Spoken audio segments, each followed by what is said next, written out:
wanapenda hela mashehe wa siku hizi. Ala, huyo asiopenda hela nani? Elimu hayuzi ai.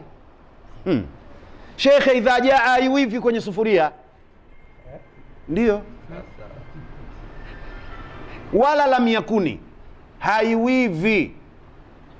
Mule natakiwa miogo, mchele, ugali, samaki, nyama. Na hivyo vyote havipatikani ila qawarira min fidda. Ibn Abbas radhiyallahu anhuma, sahaba wa Mtume, ongezea mdogo wake, mtoto wa ammi yake bwana Mtume, anasema kama kungalikuwa kuna kitu cha pendeza zaidi kukichukulia malipo, basi ni usomeshaji wa Qur'ani. Ndio nambari 1, kitu cha kwanza watu wachukue malipo. A'adhamu shay'in, kwa sababu ndio kitukufu ya vitu vyote. Ahsanu kalamillah. Wewe unapewa, unataka bure bure. Ulimi uliozoea pombo na bamia wakindengereko ayi na gani? Ulimi huu mpaka kutamka alhamdu sio kazi ya kawaida.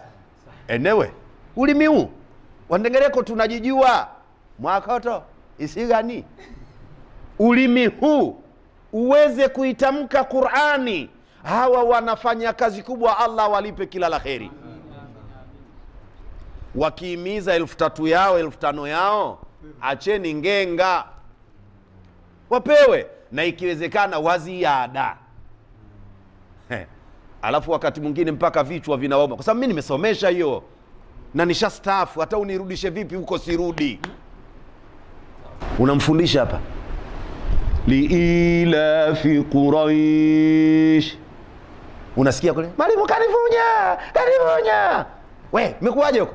Mwingine huko kanichuma na peni, kanichuma. Yani huku hujaenda